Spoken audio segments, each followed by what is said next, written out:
bienvenidos al tema que tenemos ahora a la hora del sermón. Bueno, estoy casi sin batería aquí, así que después si me conectas el micrófono. Bueno, el tema que traigo hoy para ustedes lo he titulado El problema del yo. Estuvimos hablando un poco ahí en la escuela sabática sobre ese tema.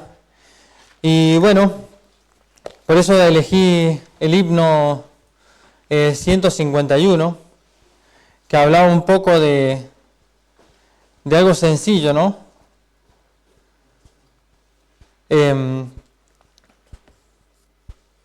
Primero que hablaba de que Cristo vino a este mundo a padecer por nosotros. En la cruz nos rescató y demostró su amistad por nosotros. Y también dice, me gusta esa parte del coro que dice, por eso lo amo, por eso lo espero, por eso me entrego a mi Señor. Y para poder combatir este dilema del egoísmo natural del hombre, que es el yo, el hombre debe entregarse al Señor.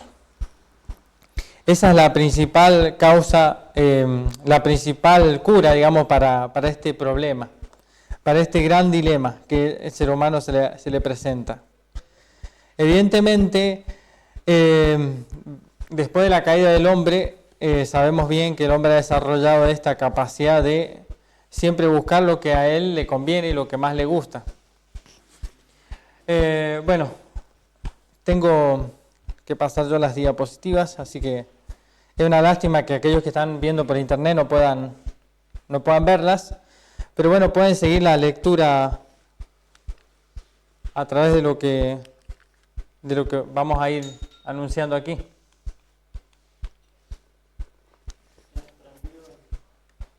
A ver.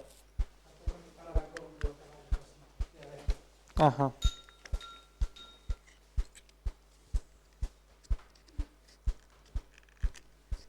Ese sí lo puedo sacar hoy. Bueno, dijimos que para poder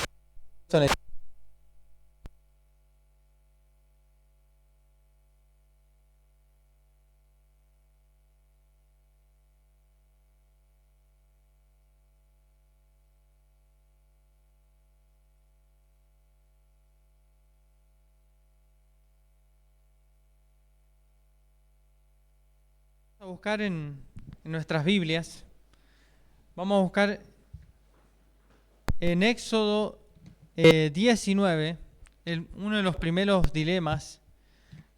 Hay otros más, por supuesto, hay otros que ocurrieron antes, pero me llamó la atención este.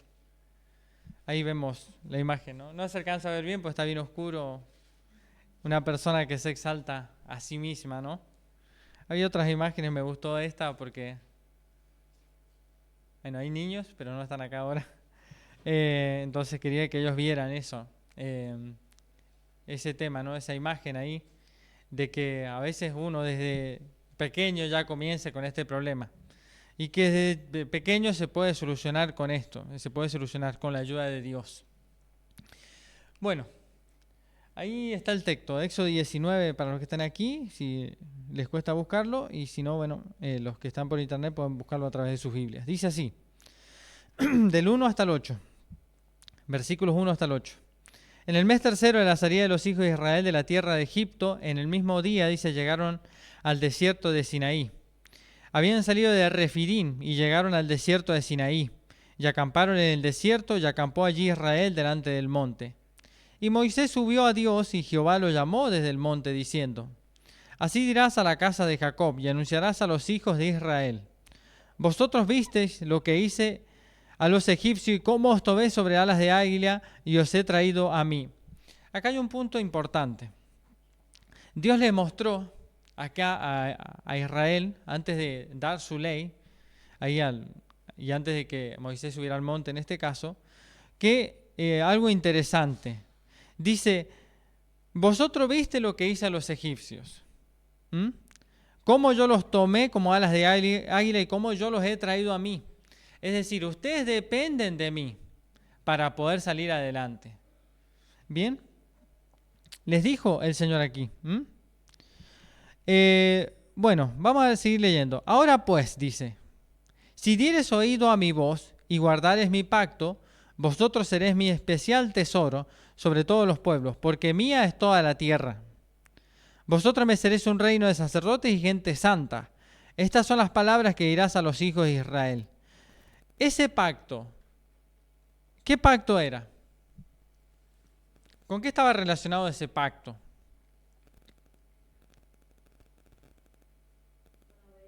Con la obediencia. ¿A qué? A la ley de Dios, ¿bien? Estaba relacionado con la obediencia a la ley de Dios, el pacto. O sea que cuando una persona engrandece su yo, está en una violación de los mandamientos. Vamos a ver eso. Y dice así, vosotros me seréis un reino de sacerdotes y gente santa. Nuevamente ahí lo dice de otra manera. Estas son las palabras que dirá a los hijos de Israel. Versículo 7. Entonces vino Moisés y llamó a los ancianos del pueblo y expuso en presencia de ellos estas palabras que Jehová les había mandado. Y todo el pueblo respondió a una y dijeron, todo lo que Jehová ha dicho, haremos. Y Moisés refirió a Jehová las palabras del pueblo. Bueno, acá vemos que las personas dijeron en este momento, lo haremos, ¿verdad?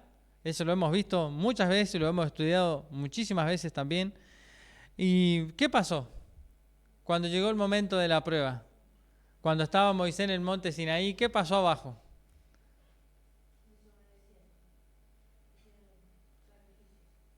Bien, así que ahí vemos que, ¿cuál era el problema entonces de Israel en ese entonces? ¿Qué es lo que no había entendido todavía?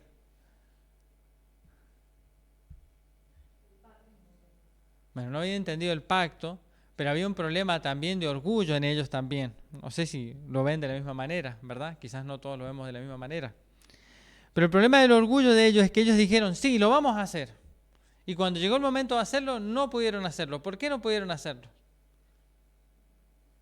No habían entendido que ellos tenían que depender de Dios para poder salir adelante.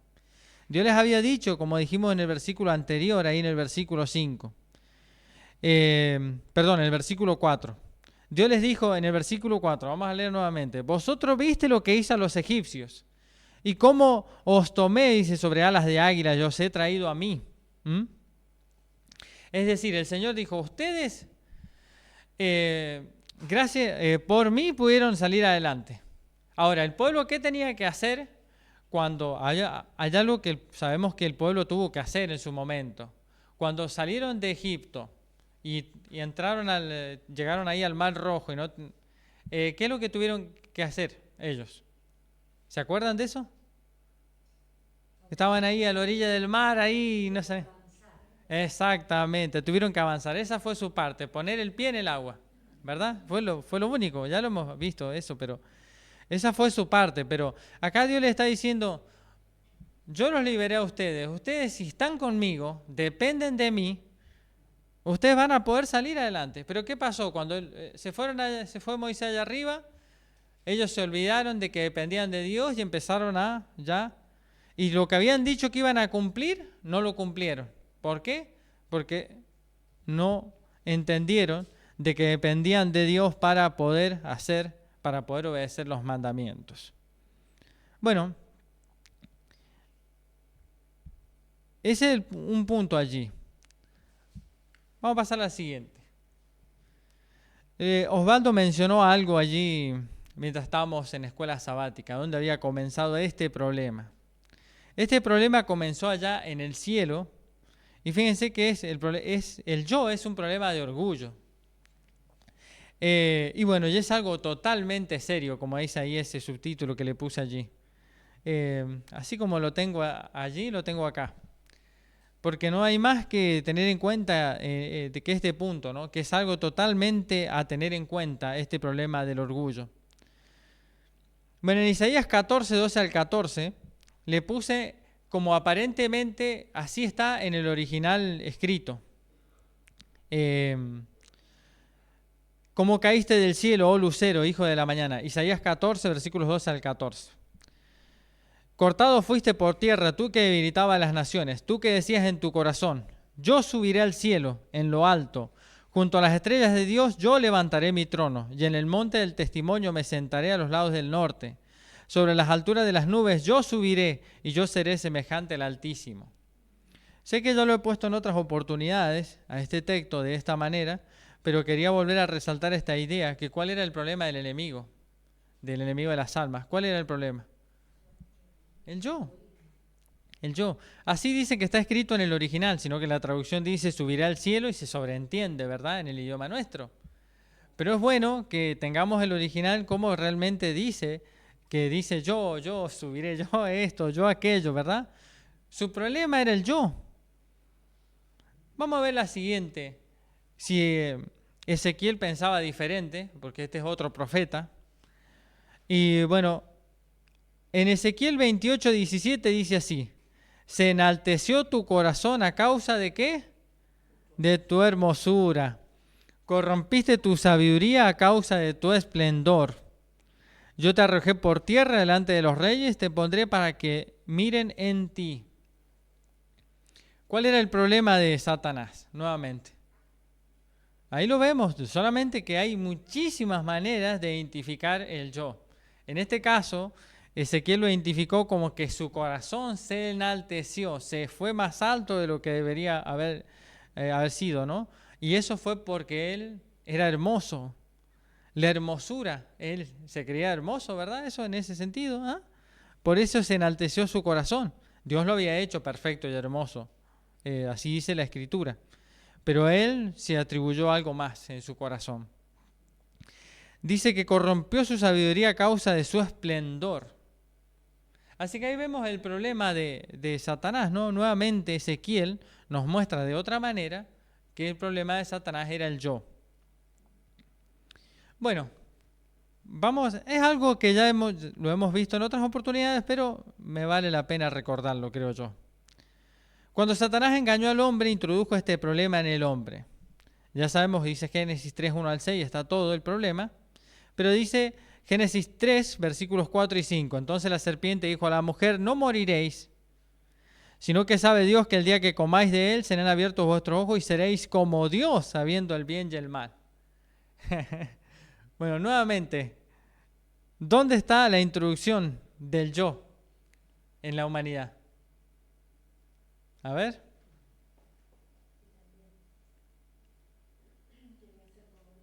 Ahí está. Nuevamente, ¿a dónde atacó el enemigo de las almas?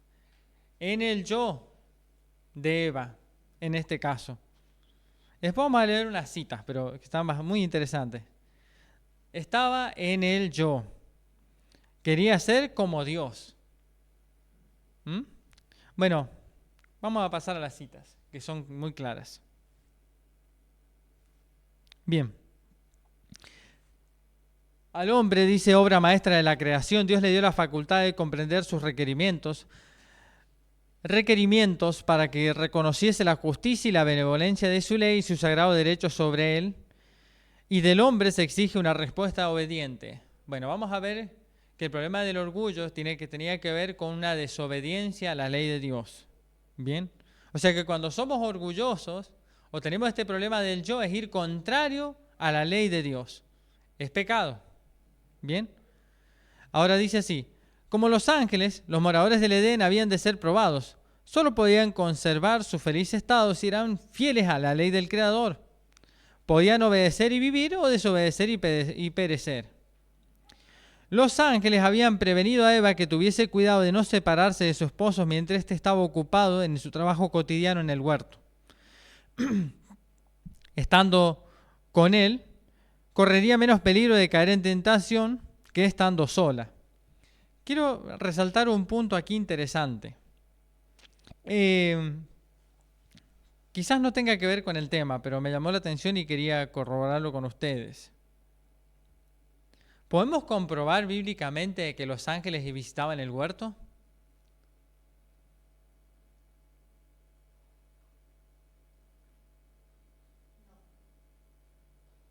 ¿No? ¿Seguros?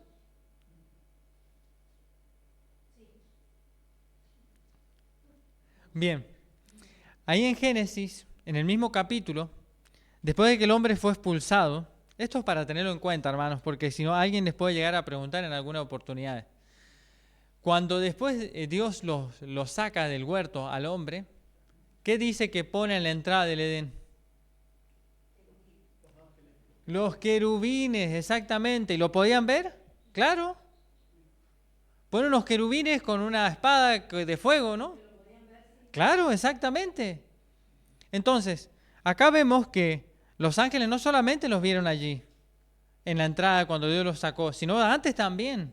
Por eso esta cita está en armonía con lo que la Escritura dice. Es para reafirmar un concepto de lo que el Espíritu Profecía está diciendo, hermanos. Vamos a volver a leerlo. Los ángeles habían prevenido a Eva que tuviese cuidado de no separarse de su esposo, mientras éste estaba ocupado en su trabajo cotidiano en el huerto. Estando con él correría menos peligro de caer en tentación que estando sola. Pero distraída en sus agradables labores, inconscientemente se alejó del lado de su esposo. Muy pronto, dice, se encontró extasiada, mirando con curiosidad y admiración el árbol prohibido. El fruto era bello y se preguntaba ¿por qué Dios se lo había vedado? Esa fue la oportunidad de Satanás. Como discerniendo sus pensamientos, se dirigió a ella diciendo, ¿con que Dios os ha dicho no comáis de todo árbol del huerto? Ya Eva tenía un problema en el corazón. Había una curiosidad en ella que no era buena en este caso, ¿no? Lo estaba alimentando. Dice en la cita, el fruto era bello y se preguntaba por qué Dios se lo había vedado. Ustedes imagínense, están frente al fruto y dicen, ¿por qué será? Ahora, dice que allí Satanás, como discerniendo sus pensamientos, y este es un punto importante, Satanás no puede leer la mente de las personas, pero sí puede ver en el rostro de nosotros o puede discernir qué estamos pensando. ¿Bien?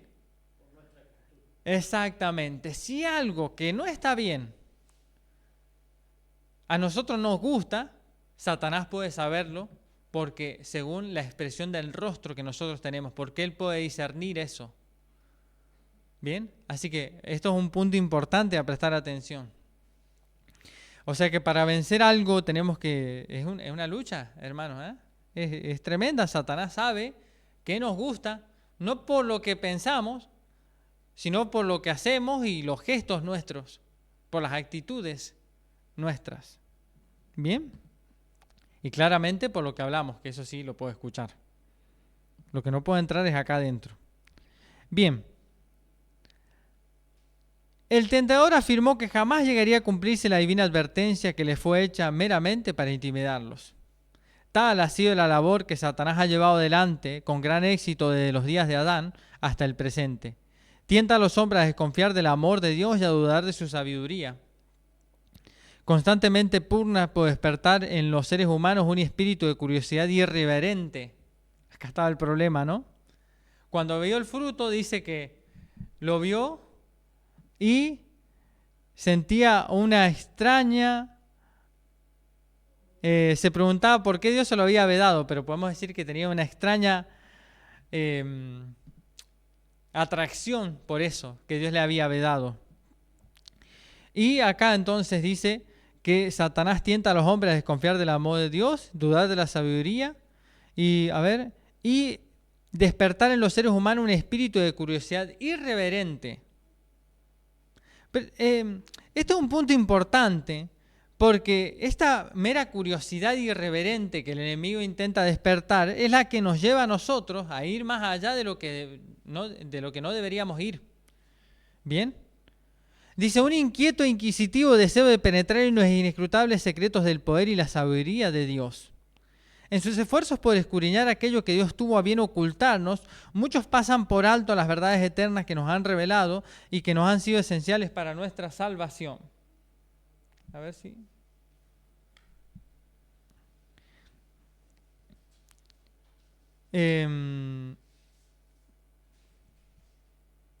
a ver, voy a pasar a la siguiente.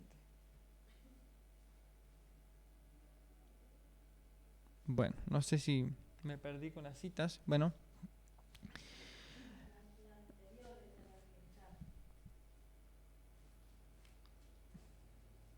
A ver.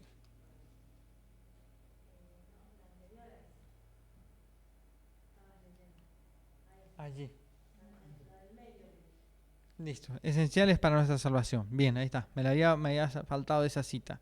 Ahí estaba marcado. Ahora, dice la última de esta parte. Eva creyó realmente las palabras de Satanás, pero esta creencia no la salvó de la pena del pecado. No creyó en las palabras de Dios y esto la condujo a su caída. En el juicio final, los hombres no serán condenados porque creyeron concienzudamente una mentira, sino porque no creyeron la verdad, porque descuidaron la oportunidad de aprender la verdad. Este es un punto importante. Eva realmente dudó de lo que Dios le había dicho y eso lo llevó a la ruina. ¿Será que nosotros dudamos a veces lo que Dios nos dice? Porque si Dios nos dice que hagamos esto o aquello y no lo hacemos, estamos dudando de lo que Él nos dice. Y ahí estamos en un problema. Es sencillo, no es mucho más que pensar. Bueno. Dudar en Dios es sinónimo de falta de confianza. Es falta de fe, exactamente. Todo lo que no es de fe es pecado, dice, ¿no? Bueno, vimos que Eva, su problema estaba también en el yo. Quería una autosatisfacción, dudaba de Dios, le llamaba la atención este fruto. Bueno, ¿será que Adán tenía el mismo problema? Bueno, vamos a leer.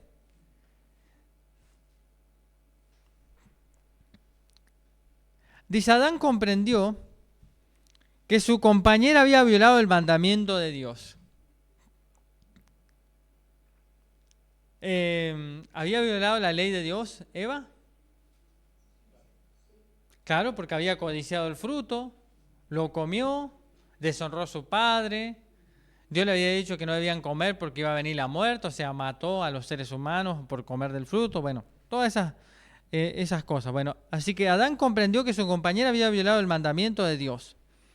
Menospreciando la única provisión que les había sido puesta como una prueba de su fidelidad de amor, fíjense, se desató una terrible lucha en su mente. Lamentó haber dejado a Eva separarse de su lado, pero ahora el error estaba cometido. ¿Debía separarse de su compañía que le había sido de tanto gozo? ¿Cómo podría hacer eso? Bueno, prestemos atención. ¿Qué opinan de esto? ¿Tenía un problema Adán con el orgullo, con el yo, podemos decir? ¿Qué es lo que pensaba él? Ay, yo me voy a quedar solo.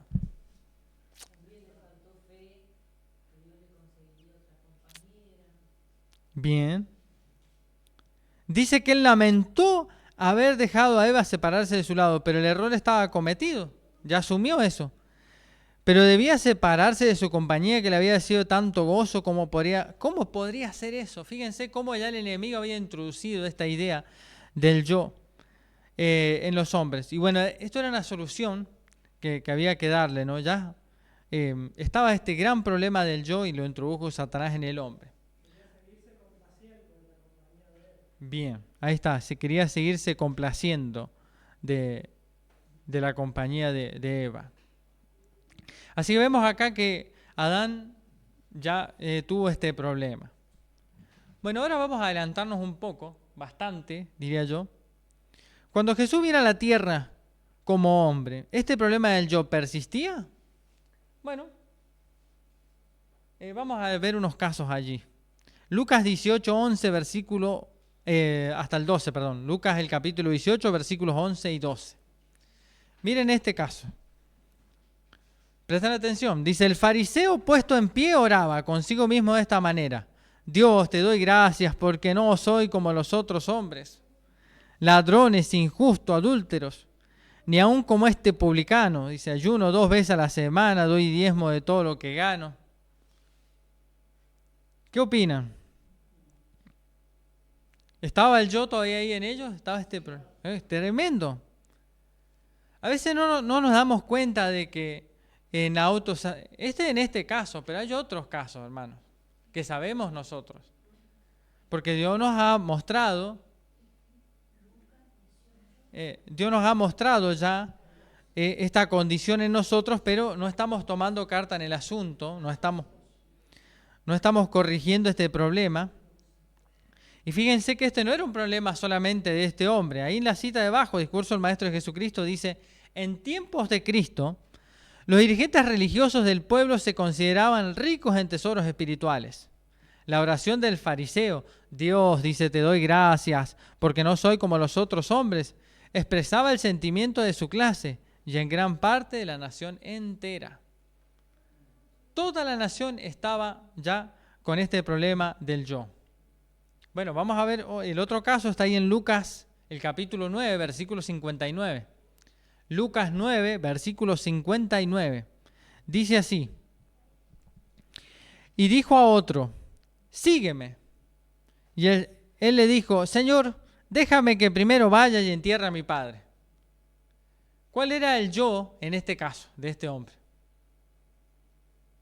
El padre. Y hacer su vida. Porque el padre no era que se estaba muriendo ahí en ese momento. Exactamente, así dice también el Espíritu de Profecía. Que su padre no se estaba muriendo. El problema era que él decía, bueno, esperen que mi padre... después te... ¿Tenía otra vez un problema del yo? ¿De una autosatisfacción? ¿De una comodidad? Bueno. Lucas 9, 61, 62. Está al lado allí. Entonces también dijo otro, te seguiré, Señor. Pero déjame que me despida primero de los que están en mi casa. Y Jesús le dijo, ninguno que poniendo su mano en el arado mira hacia atrás es apto para el reino de Dios. A veces ponemos la excusa, ¿no?, de que en este caso lo ponemos con una pareja, ¿verdad? Hay uno que conoce la voluntad del Señor y bueno, elige seguir al Señor, pero el otro todavía no está. Entonces le vamos a decir al Señor que no porque nuestra pareja no quiere todavía, ¿verdad? Y no. El Señor no quiere eso. Quiere que nosotros igual avancemos adelante. Ya va a venir al Señor si hacemos las cosas bien, si oramos, y bueno, y si no viene, bueno, es la decisión de cada persona. Vamos a luchar porque eso suceda, pero en este caso, acá no debemos posponer esto. Bueno, había este problema del yo. Ahora, vamos a ver algo totalmente contrario. Ya conocemos esto del yo, de Satanás, que es un principio maligno, esto del egoísmo, y que Dios quiere extirpar del hombre. ¿Qué dice las Escrituras de Cristo? Ahí vemos que Cristo desde un principio lo quiso, lo tocó a este punto y lo... Hay unas citas, bueno, primero, ¿cómo vino Cristo? Vino como un hombre, ¿verdad? Así dice la Escritura. Nació como un niño en realidad, como un bebé. Y el Espíritu de Profecía nos recalca la idea de que Jesús vino cuando la humanidad estaba con 4.000 años de pecado.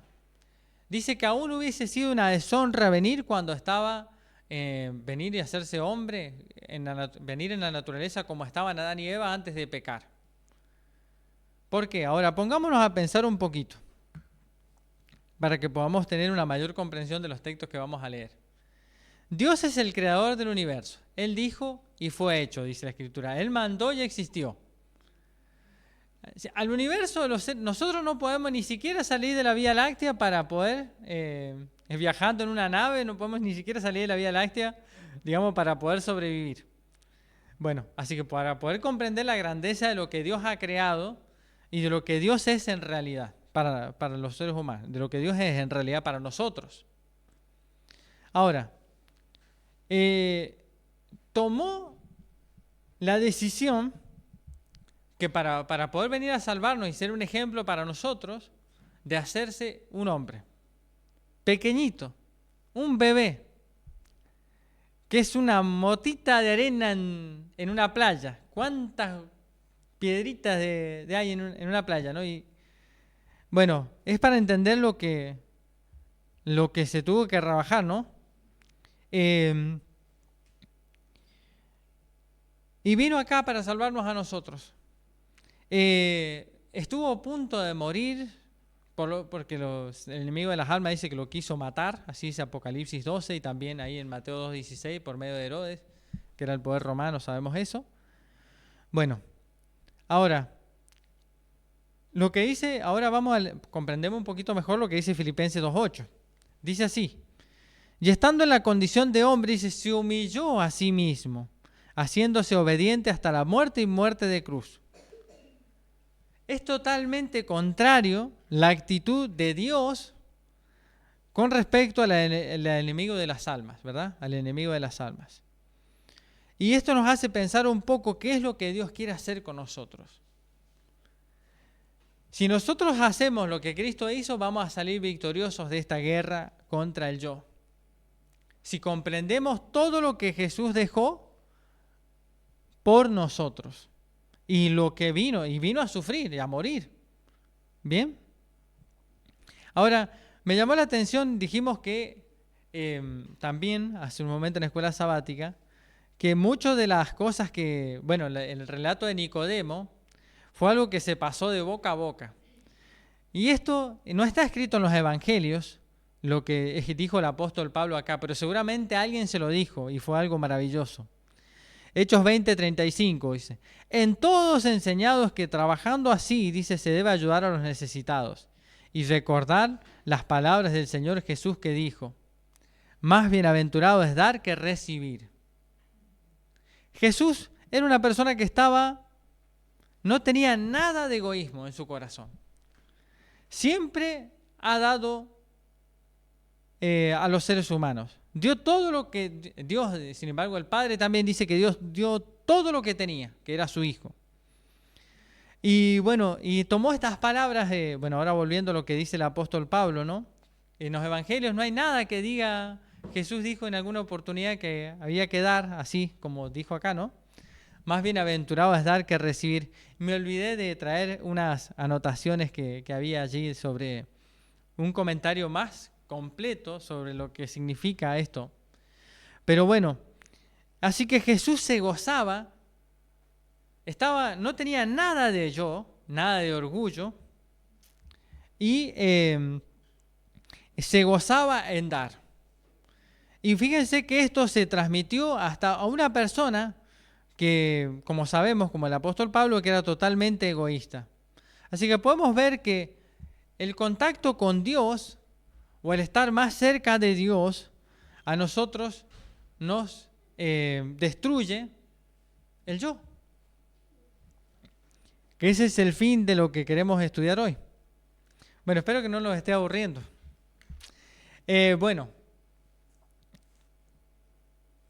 Ahí vemos las diferencias. Hay otros muchos versículos más, pero quise solamente traer estos. Esta cita es muy interesante. Dice: cuando recibimos a Cristo como huésped permanente en el alma, la paz de Dios que sobrepuja todo entendimiento guardará nuestro espíritu y nuestro corazón por medio de Cristo Jesús. Dice: la vida terrenal del Salvador, aunque transcurrió en medio de conflictos, era una vida de paz.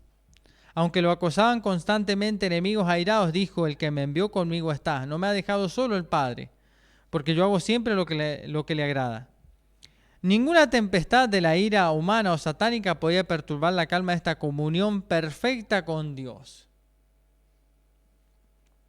Así que aquí hay una clave que para Cristo logró vencer, ¿no? Tenía una comunión perfecta con Dios. Y Él nos dice: la paz os dejo, mi paz os doy. Llevad mi yugo sobre vosotros y aprended de mí, que soy manso y humilde de corazón, y hallaréis descanso. Llevad el yugo del servicio para la gloria de Dios y elevación de la humanidad, y veréis que es fácil el yugo y ligera la carga. Bueno, uno de los puntos que me faltó resaltar es la idea de que cuando Jesús dijo: más bienaventurado es dar que recibir, para poder compartir con este tema del orgullo, cuando nosotros damos a alguien, no debemos esperar que las personas nos devuelvan algo. Porque el consejo del Señor es dar. Dice: más bienaventurado es dar que recibir. Recibir es bueno. Pero cuando damos algo a alguien, no debemos hacerlo con la intención de esperar que esa persona nos lo devuelva. Ahora, voy a poner esto también, voy a dejar esto en claro, que Dios se merece de que nosotros, como seres finitos, ¿no? Que nosotros le demos la adoración a Dios, se lo merece. Bien, pero vamos al caso de cuando nosotros estamos haciendo una obra de transformación, de lo que Dios quiere introducir en nosotros, que es erradicar el egoísmo. Entonces, cuando le demos a alguien, no estemos esperando que esa persona nos lo devuelva. Debemos hacerlo de todo corazón. Y eso es lo que va a producir una transformación en nuestra vida. Bueno, si seguimos el ejemplo ese de Cristo. Ahora, la otra cita dice también algo interesante. Dice, es el amor a uno mismo lo que destruye nuestra paz. Mientras viva el yo, estaremos siempre dispuestos a protegerlo contra los insultos y la mortificación. Pero cuando hayamos muerto al yo y nuestra vida esté escondida con Cristo en Dios, no tomaremos a pecho los desdenes y desaires. Seremos sordos a los vituperios y ciegos al escarnio y al ultraje. ¿Qué dice? ¿Qué es lo que nos destruye la tranquilidad de las personas? Dice que es el amor a uno mismo. Es el yo. Por eso, que estando más cerca de Cristo, esto es totalmente desarraigado y destruido. Bien. Sigue diciendo, el amor es sufrido, benigno, el amor no tiene envidia, el amor no es jactancioso, no se ensorbece, no se porta indecorosamente, no busca lo suyo, no busca lo suyo propio, no se irrita, no hace caso de un agravio, no se regocija en la injusticia, mas se regocija con la verdad. Todo lo sufre, todo lo cree, todo lo espera, todo lo soporta. El amor nunca se acaba. No hay mayor comentario que eso. Sigue diciendo otra cita más. La vida cristiana es una lucha y un recorrido. Pero la victoria que debemos ganar no se obtiene por el poder humano. El corazón, dice, es el campo de batalla.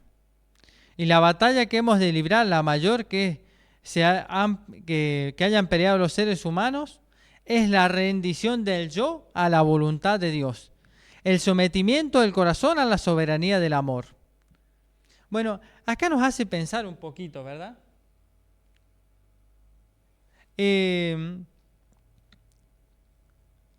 Podemos ver que Dios nos ama, ¿verdad? La ley de Dios, bueno, lo sabemos eso, ¿verdad? ¿Es una ley de amor? ¿Demostramos amor? Entonces, cuando Dios nos pide obediencia a los mandamientos, ¿estamos amando al prójimo? Si Dios nos dice que no le debemos mentir, no le vamos a matar, no le vamos a engañar, no vamos a codiciar sus cosas, ¿verdad? Bueno, en otros casos su esposa, sus bienes, ¿verdad? No le vamos a robar. Entonces, Dios nos está pidiendo que nos sometamos a sus principios. Entonces, ¿es malo someterse a estos principios? No. Acá dice que es la rendición del yo a la voluntad de Dios, el sometimiento del corazón a la soberanía del amor. La vieja naturaleza carnal, dice, no puede heredar el reino de Dios. Es necesario renunciar a las tendencias hereditarias, a las viejas costumbres. Bueno, es lo que estuvimos viendo en la escuela sabática, ¿verdad?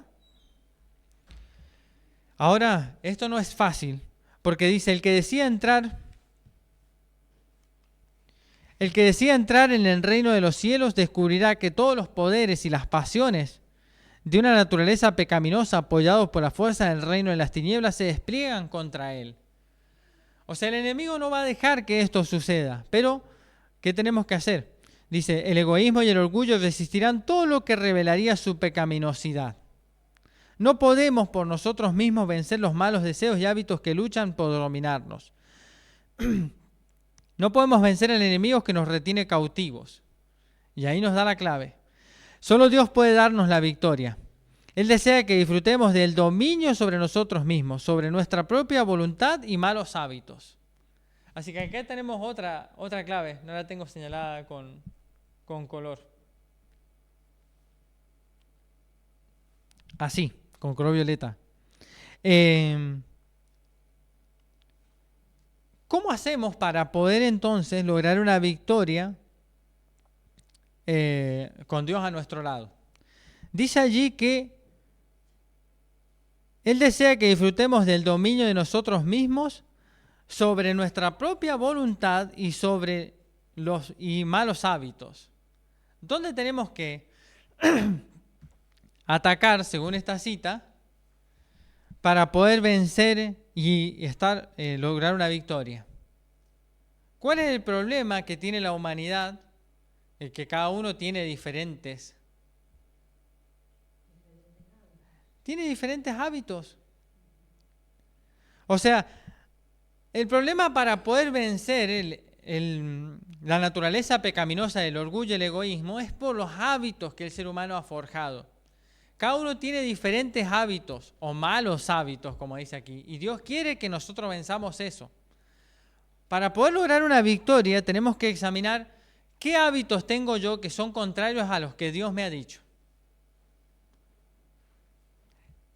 Tenemos que hacer un análisis de nuestra vida y ver qué hábitos me están perjudicando o qué mal hábito tengo que sacar de mi vida para poder ya lograr una victoria y agregar un hábito bueno. Porque no es sacar y dejarlo así nomás.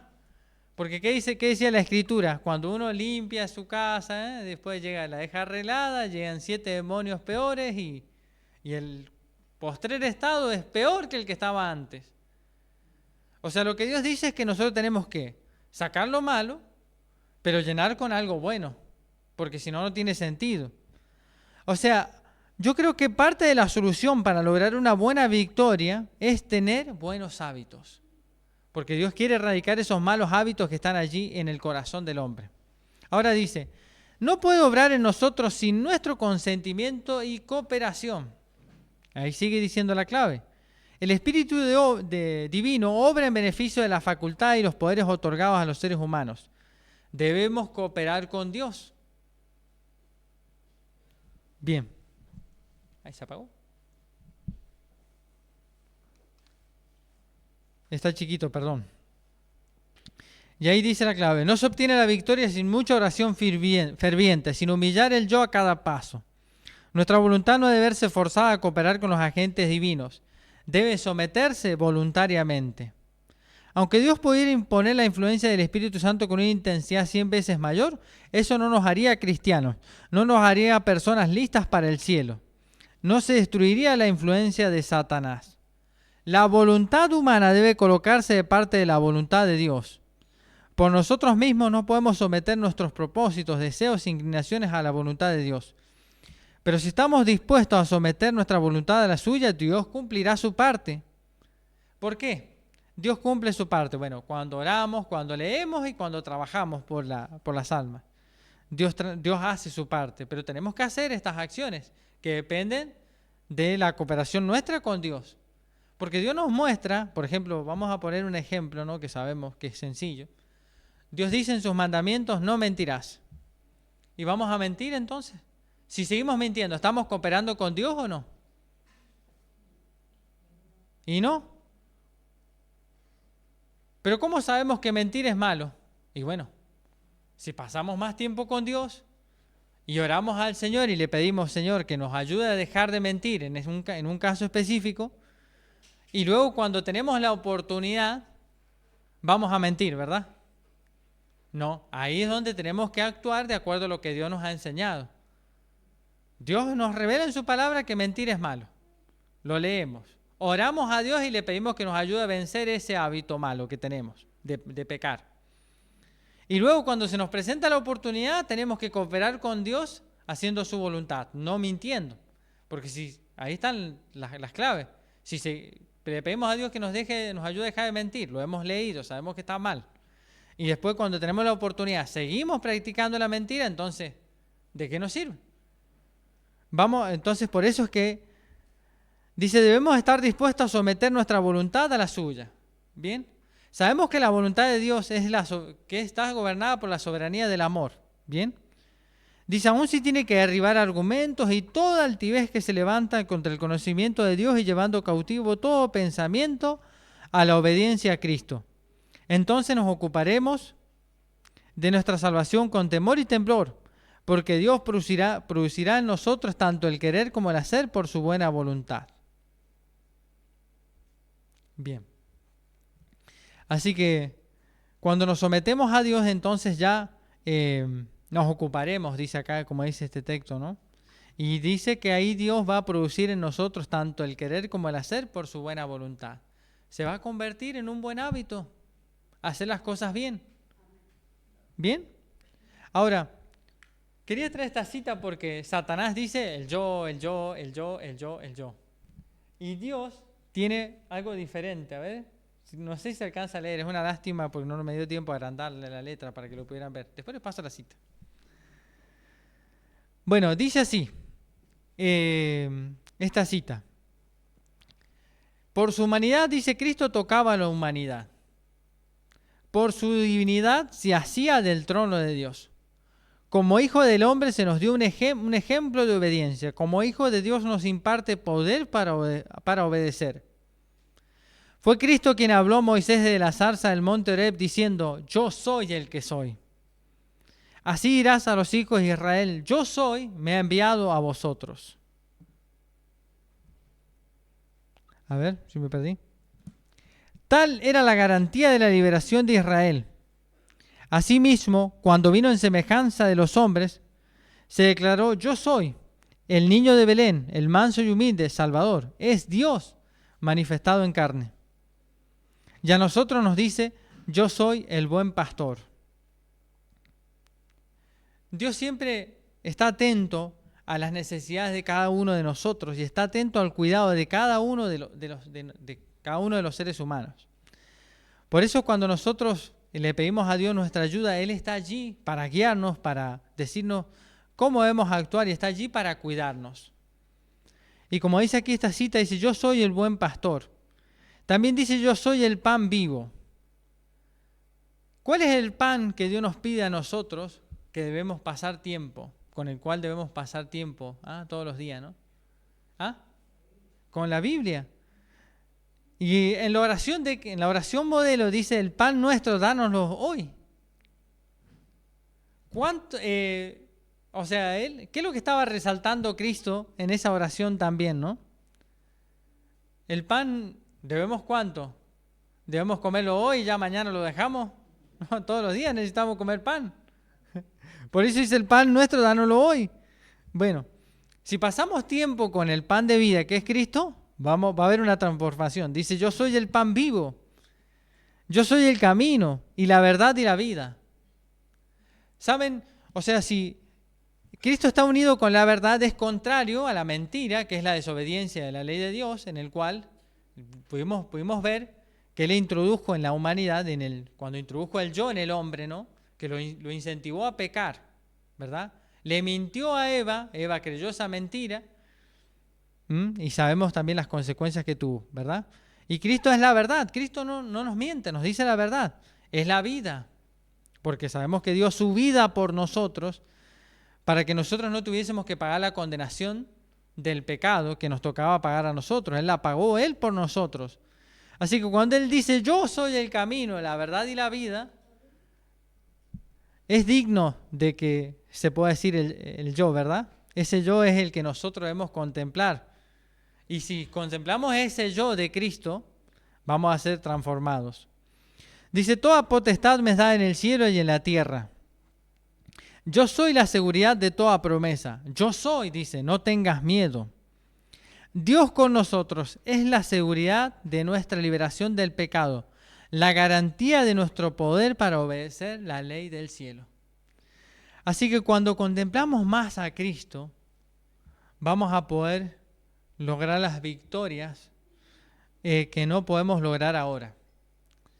O sea que ahí tenemos la clave para poder vencer este yo, que es lo que introdujo, este yo que introdujo el enemigo de las almas es el del pecado, el del orgullo y el del egoísmo, en el cual nos lleva a la autosatisfacción. Como vimos también en el ejemplo de Adán, que no se quería quedar solo porque, bueno, decía cómo iba a quedar solo ahora después de lo que había pasado con Eva, ¿verdad? Bueno, hay unas citas más, pero bueno, se va a hacer muy largo ya y se va a estirar demasiado. Quiero leer una última cita que habla un poco también, dice algo interesante. A ver si la tengo. Esa es la última. Está en chiquito, disculpen. Dice, mucho después, cuando Juan había llegado a armonizar con Cristo por haberle seguido en sus sufrimientos, el Señor le reveló cuál es la condición que nos acerca a su reino. ¿Por qué traje esta cita? Porque está relacionado con, lo último, hermano.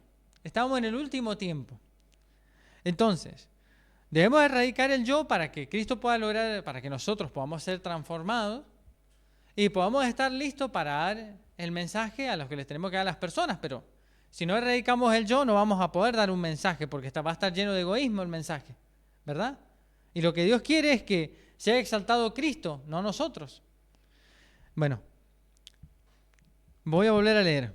Mucho después, cuando Juan había llegado a armonizar con Cristo por haberle seguido en sus sufrimientos, el Señor Jesús le reveló cuál es la condición que nos acerca a su reino. Fíjense que ¿cuándo es que Juan pudo pudo estar listo para este mensaje? Es cuando él pudo entender lo que Cristo había sufrido y lo que Cristo había hecho por él. Fue algo personal que Juan tuvo con Dios, y ahí Dios pudo recién revelar, dice, cuando el Señor Jesús le reveló cuál es la condición que nos acerca a su reino. Y esta es la condición. Dice, al que venciere, dijo Cristo, yo le daré que se siente conmigo en mi trono, así como yo he vencido y me he sentado con mi Padre en su trono. Aquel que ocupa el lugar más cerca de Cristo será el que haya bebido más profundamente de su espíritu de amor abnegado. Amor que no hace sin razón, no se ensancha, no busca lo suyo, no se irrita, no piensa el mal. El amor que induce al discípulo, así como indujo a nuestro Señor a darlo todo, a vivir y a trabajar y sacrificarse aún hasta la muerte para la salvación de la humanidad. Fíjense entonces cómo esta última cita, si nosotros logramos esto, va a erradicar totalmente el egoísmo del hombre, el egoísmo que introdujo el enemigo de las almas.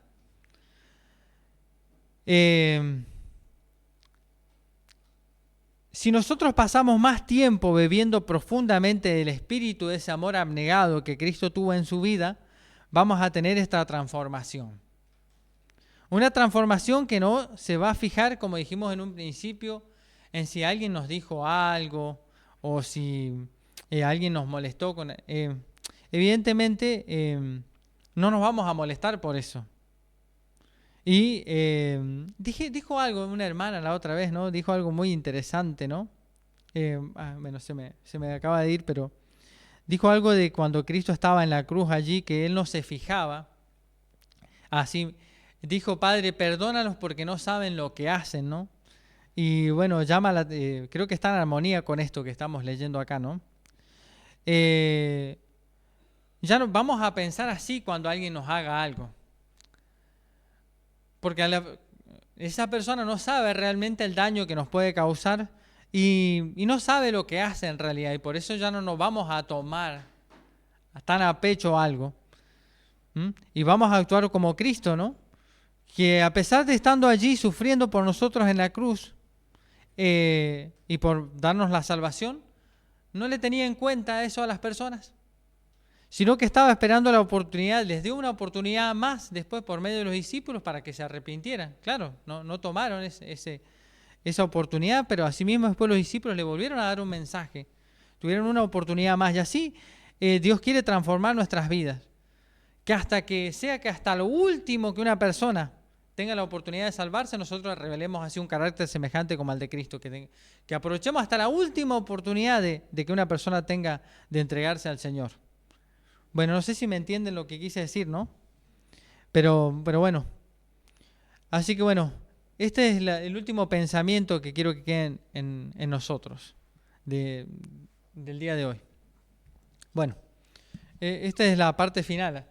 Los invito a todos a cantar el himno 486, que es cortito, pero va al punto en cuanto a lo que hemos visto hoy, hermano, lo que hemos en el tema de hoy. Yo quiero que nosotros pensemos en que en cada momento nosotros estamos tomando decisiones y que si no, este himno nos va a llevar a que, o sea, quiero que deje la impresión esa de que si seguimos a Cristo, va a estar todo bien.